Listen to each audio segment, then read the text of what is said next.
lawyer and an arbitrator from New York City. I'll let my other two arbitrators introduce themselves. Good morning, I'm Christina Doria. I'm a lawyer with Baker McKenzie in Toronto, Canada, where we practice commercial litigation and arbitration. Good morning, my name is Piers. I'm a lawyer in the Netherlands, and I do only international and national arbitrations. And I'll ask counsel for each side, starting with the claimant, to introduce themselves, indicate which parts of the case will respectively argue, and how much time you want to allot for each side for each part of the argument, as well as for any time for rebuttal. Good morning, members of the tribunal. My name is Srivastava, and I will address the parts of the merits of the jurisdiction. And I will use 12 minutes and 1 minute for rebuttal. Good morning. My name is Alberto Mendoza. I will argue on behalf of claimant on the part of the merits of the case. I will use 15 minutes for my presentation and 2 minutes for the rebuttal. Thank you. Good morning, my name is Jerrick, and on behalf of the respondents, I'll be arguing the jurisdiction case for 12 minutes with 1 minute reserved for Sarah. Good morning, my name is Neha Srivastava. I'm presenting the case for the respondent with regards to the argument on the merits, and I'd like to reserve 15 minutes for the argument and 2 minutes for rebuttal.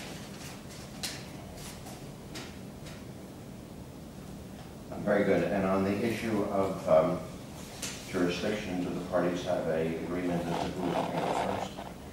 Usually the claimant goes first, but on the jurisdictional issues. If the counterparty agrees jurisdiction will start on respondent, then claimant will respond, and for the merits, claimant will begin and respondent will end. We have no objection to that. Very good. And we'll hear from respondent on the jurisdictional issue. Perfect.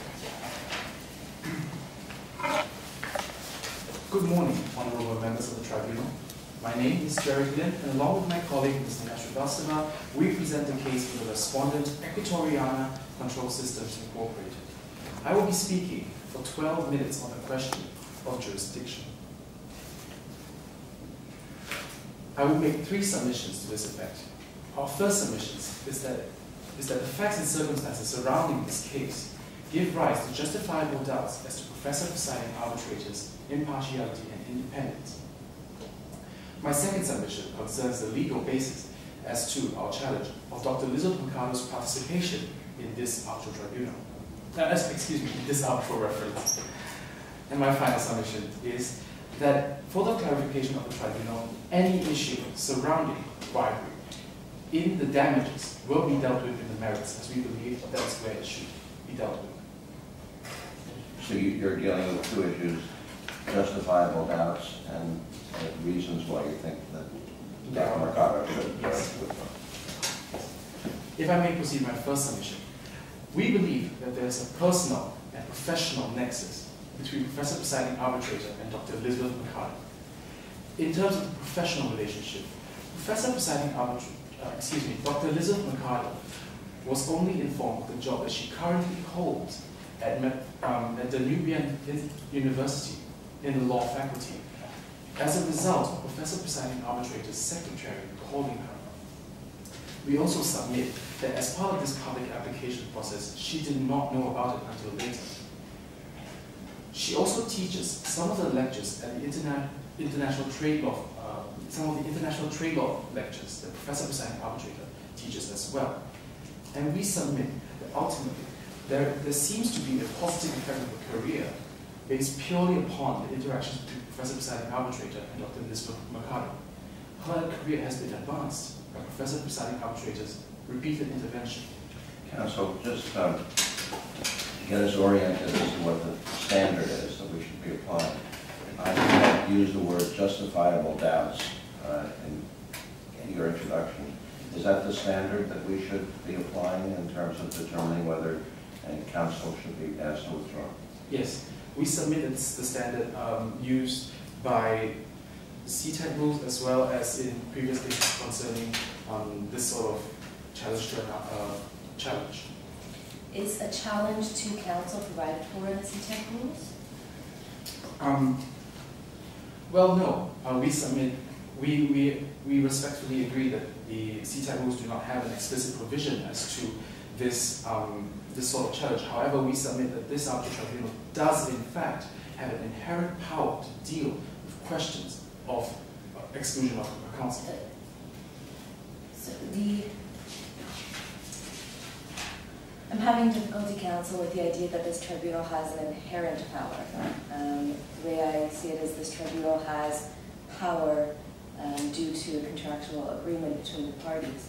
Can you maybe help me understand this inherent power? Oh, definitely. The question of an inherent power goes to the very nature of due process and ensuring that justice for both parties is seen to be done and is actually done. And this, we believe, is the basis for our legal challenge, which I will come to in our second submission. I think that what my fellow arbitrator was asking, I don't know if you answered it, was everything in this arbitration comes from agreement. So where have the parties agreed that we have inherent power to do what? to regulate the proceeding in whatever way we choose? But where does that agreement come from? We submit that it is purely on the basis of ensuring that the parties have an equal opportunity to a right to a fair hearing. And we submit that Professor Presiding Arbitrator, Dr. Elizabeth Mercado's presence on this arbitral evidence will preclude that. And ultimately, this partiality could possibly give rise to a, how shall I put it, unjust result. We will move on now to the personal relationship between Professor Presiding Arbitrator and Dr. Elizabeth Mercado. In the very first place, Dr. Elizabeth Mercado is Professor Presiding Arbitrator's youngest child's godmother. And if we were to look at Chinese norms and Chinese customs, we can see this relationship is a sacred one, almost akin to that of a relative. And the only... Why should we look at Chinese norms? And I completely understand the point. So we move on to that. And it is simply because we are using CTAC rules. And it is in the name itself, Chinese Arbitration Commission.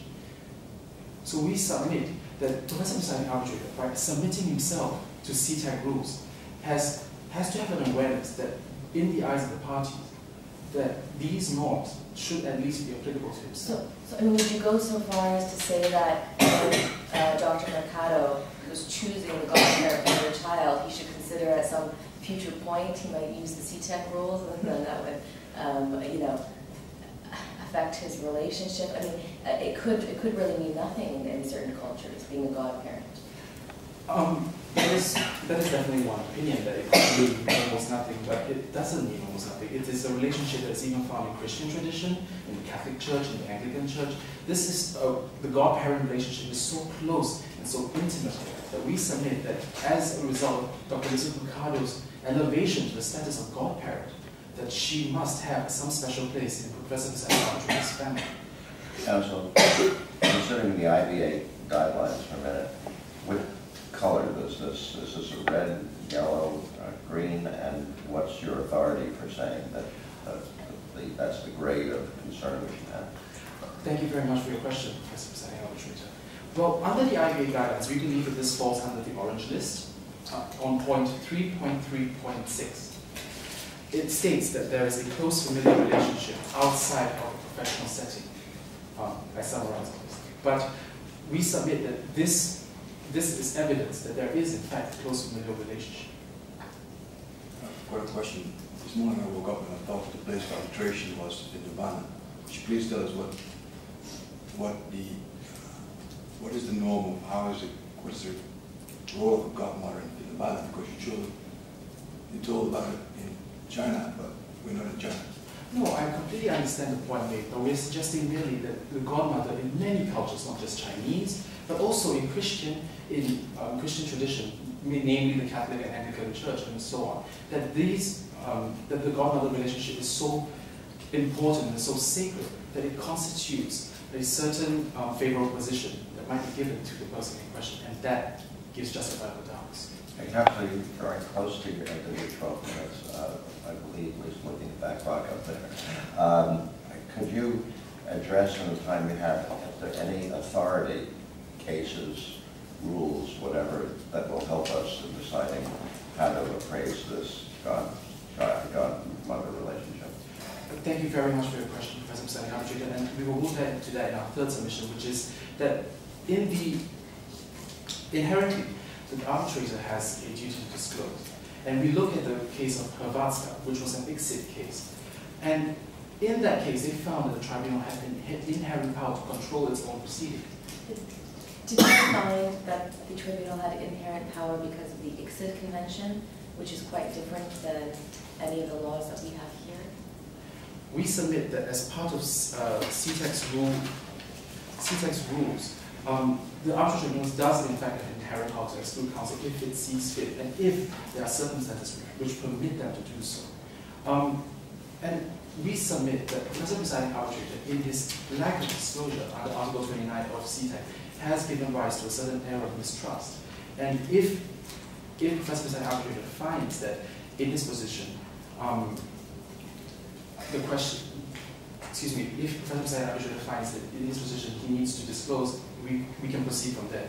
But ultimately, we do not want to have a situation where we would have challenged the award later on the grounds of unfairness. And ultimately, the part... Aren't you sorry. Sorry.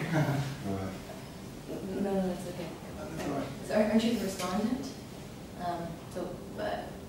Does it matter to you whether or not the award is enforced?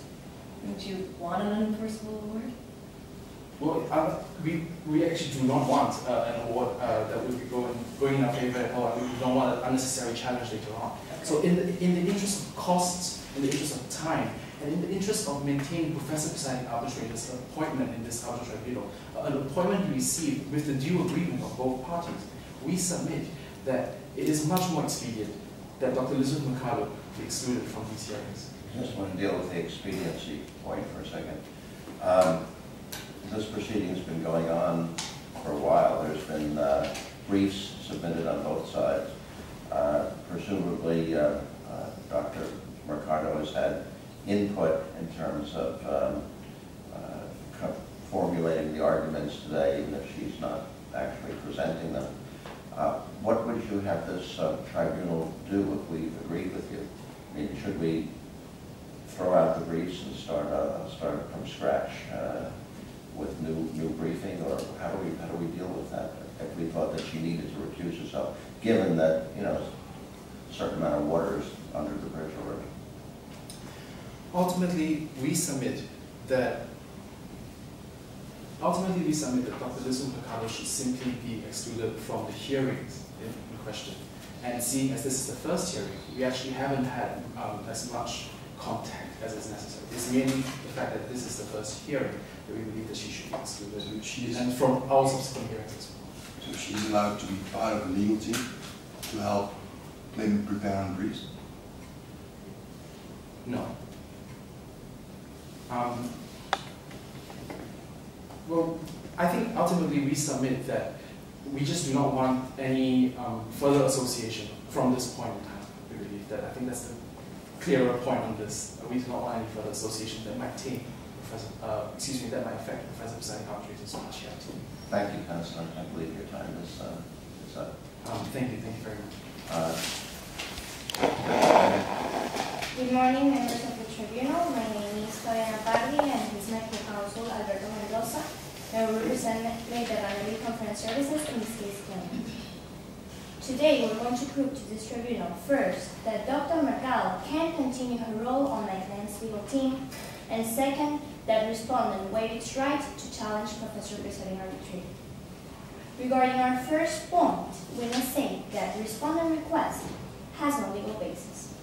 As respondent acknowledged, there in the CETA rules or in the Namibian arbitration law, there is no legal provision that allows the parties to challenge a legal representative. Article 30 of the CETA rules and Article 12.2 of the Namibian arbitration law only provides the parties the possibility to challenge an arbitrator, but not a legal representative. This silence of the regulatory framework makes sense if we compare the different fundamental duties inherent in the roles of arbitrator and legal representatives. While arbitrators must act with independence and impartiality, legal representatives must act freely, diligently, and fearlessly according to the interests of the client. In this sense, there is no express provisions that allows this tribunal or the parties to ask for the removal of a legal representative.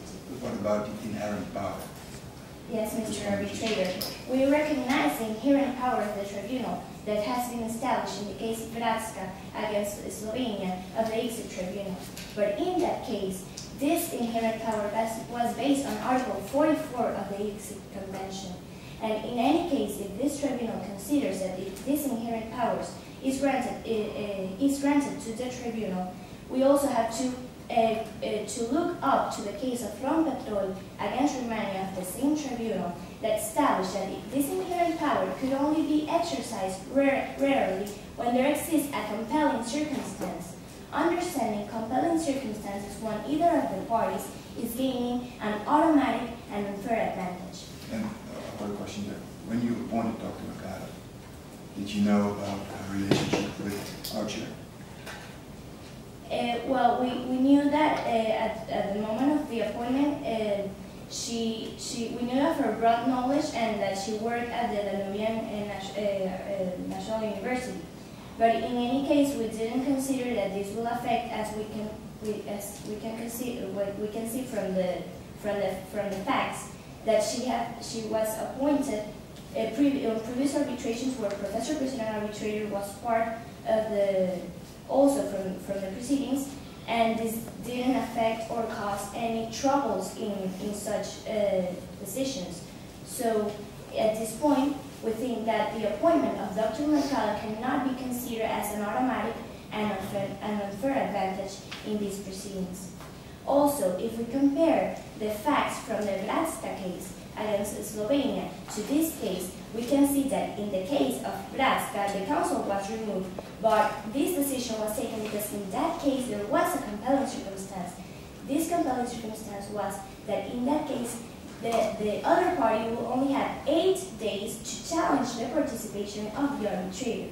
In this case, if counsel of respondent had any doubts as of the independence or impartiality of Professor Presiding Arbitrator, they could have exercised their right to challenge the participation of Professor Presiding Arbitrators in this proceeding.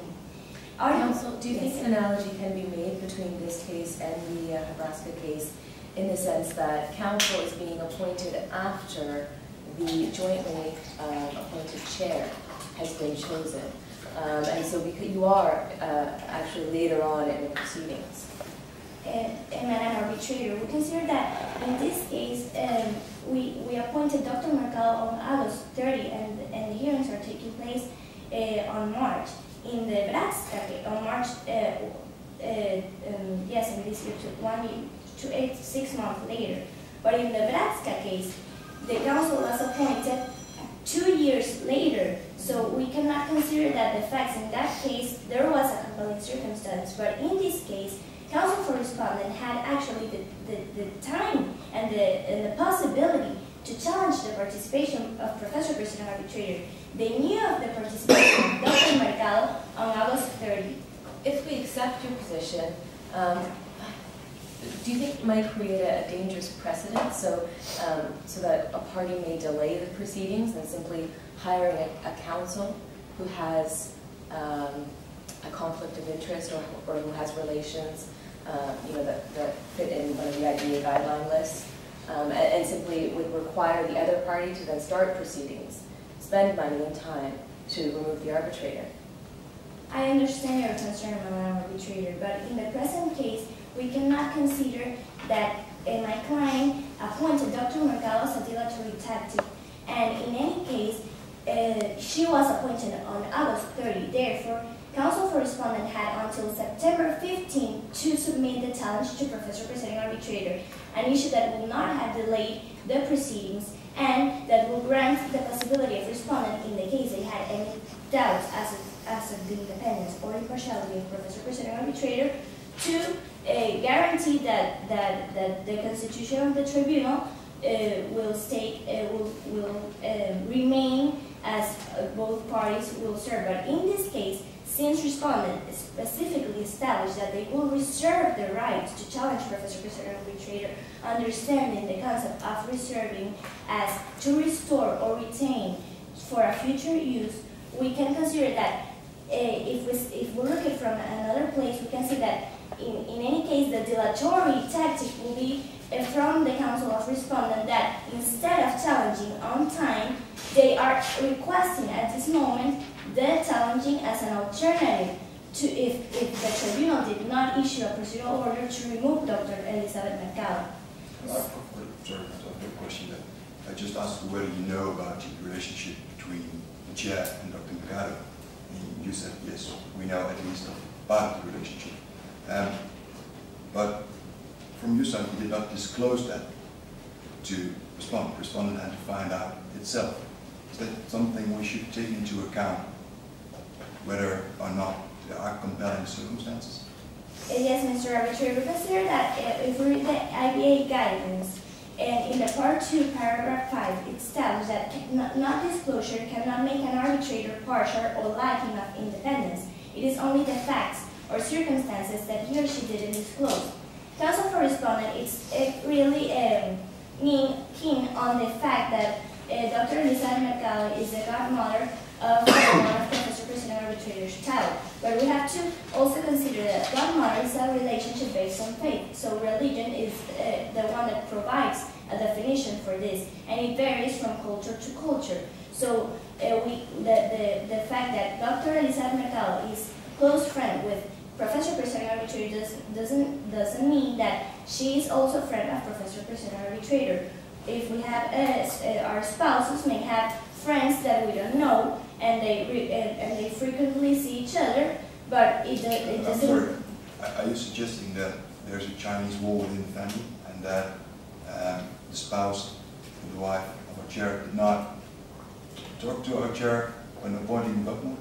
We consider that it varies from culture to culture, and actually at this moment I cannot say which culture, and from the file we cannot establish whether Professor President Arbitrator and his spouse have appointed together the Dr. Elizabeth Mercado as godmother. But we're saying that this is a cultural thing that varies from religion, and in any case, the friendship relationship is with Professor President Arbitrator's wife, and as we can see, Professor President Arbitrator and Dr. Elizabeth Mercado have participated in previous arbitrations, and we consider that Professor President Arbitrator as a person that will guarantee any procedure with any parties in the case he had considered that this relationship will affect his independence or impartiality.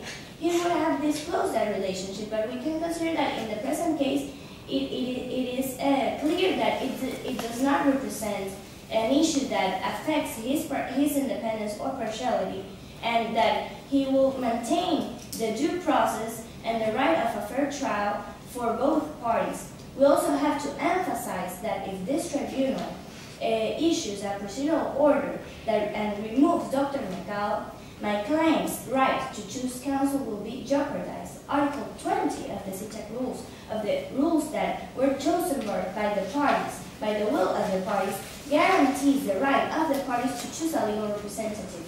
There is no condition. Excuse me, counsel. Sorry.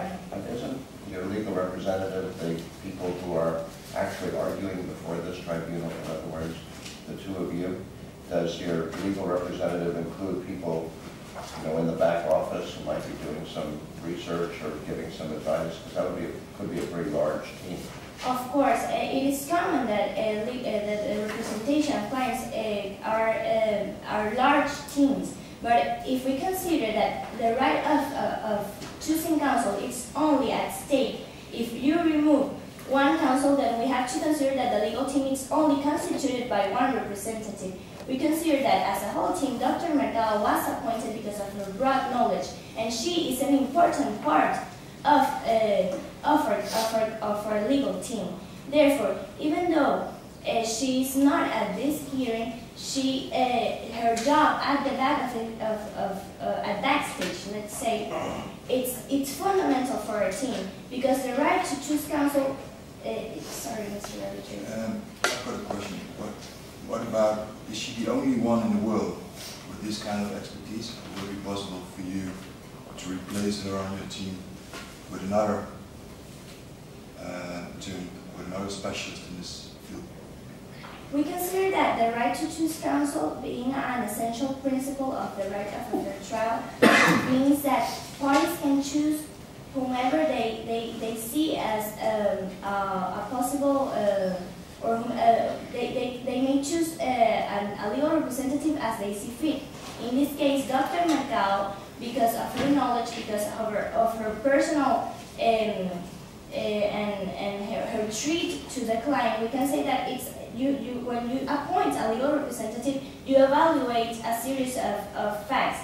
And in this case, we consider that Dr. Macau follows this. It's a client-counsel relation that, in this case, maybe as Mr. Arbitrator is pointing, we can look for another person. But in this case, my client considered that Dr. Elizabeth Macau was the one that will bring something to the team that was important because of her broad knowledge in the issue. And in this case, we cannot consider that because she can be more important or less important, she could be removed because then it will be an unsecure thing that the tribunal may issue an order to see, well, let's evaluate if this counsel is more important for this team or if she is replaceable or she has this kind of knowledge or not. We consider that the right to choose counsel, it must prevail. Even this counsel could be at the hearing or she could be backstage doing research. Do you agree, counsel, with your adversary's statement of the standard that we should be applying? In other words, is the standard whether her continued work on this case would lead to justifiable doubts as to the impartiality of the tribunal? We consider that in the present case, the alleged relationship between Dr. Macau and Professor President Arbitrator does not raise any justifiable doubts. But that's the standard, justifiable doubts. We consider that the IBA guidance in any case establish conflict of interest in any case, and we consider that in the present case, if we evaluate the points that establish counsel for respondent 3.3.6, as this means that there's a close friendship between the arbitrator and the counsel. In this case, we consider that the close friendship is between Dr. Macau and the spouse of Professor President Arbitrator. Therefore, we cannot consider that this will constitute a conflict of interest in the present case. But is the standard that we apply, whether there's justifiable doubt as to our partiality, is that the standard? However, when they argue the facts and how that standard should be applied, is that the standard? Well, we consider that it will be according to the principle of the tribunal, the standard that whether they will apply. In this case, the standard of justifiable doubts being that considering if a fair-minded person will see the situation and will consider that those who raise justifiable doubts may be applied by the tribunal. But in any case, we, as we stated before, we consider that in the present case there are no justifiable doubts as to the independence or impartiality of Professor President Arbitrator. Therefore, we respectfully request first to this tribunal to rule that Dr. Macau can continue on my client's legal team, and second, that respondent waive its right to challenge Professor Presiding Arbitrator in the present case. Thank you, counsel. In support of this argument, I'll be making two submissions. Firstly, that the respondent would like to rely on the Article 79 exemption available under the CISG, and secondly, that the claimant is not entitled to damages. With regard to Article 79, and in reply to the claimant's argument regarding breach, it is actually not disputed by the respondent that there was late delivery if the prayer for relief is considered in detail. It is simply the case of the respondent that it would instead be relying on the Article 79 exemption, because it suffered from an impediment that was beyond its control and the consequences of which it could not have overcome. Also, in reply to the claimant's argument that there was a breach and that the respondent knew that it would have breached the contract, as the tribunals acknowledged, this was not the case, and the 10 weeks verification period in fact required the respondent to require time because of the fire that occurred at the production facility, and it was out of its control that it could not deliver until January. So the date of the December 30th that the claimant has come up with is flawed. Moving on to the Article 79 exemption, as I've set out, there must be an impediment that was beyond the party's control. And in this case, the controlling provision is Article 79, subsection 2, because there's also a third party involved here, which is Specialty Devices. This is the only party that the respondent engaged directly with, as required by Article 79, which states that the relevant third person must be is the person who the party has engaged. High Performance was not engaged with at any point. The respondent had absolutely no dealings with High Performance, and so it is not a third party for the purposes of Article 79.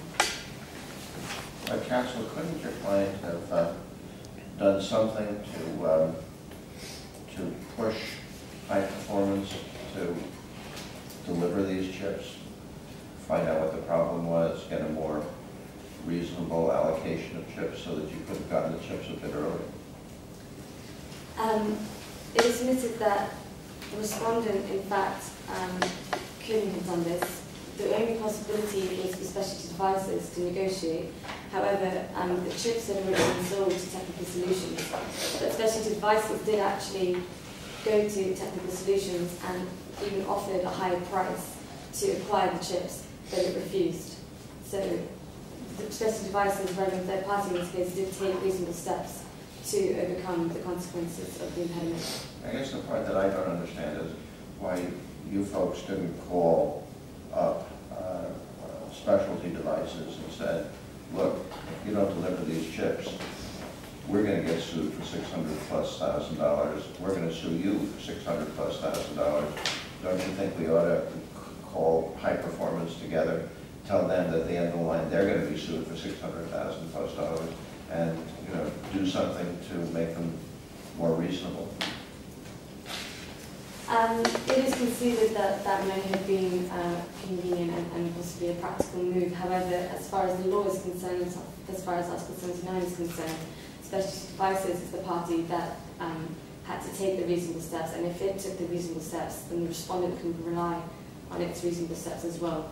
And in this case it did, because it did negotiate with Technical Solutions.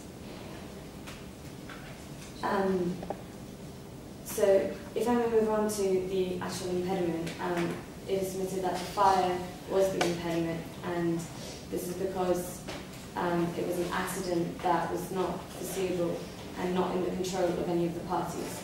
And as has already been argued, the consequences of the fire was that there was a lack of distribution of the chips, which could not have been overcome.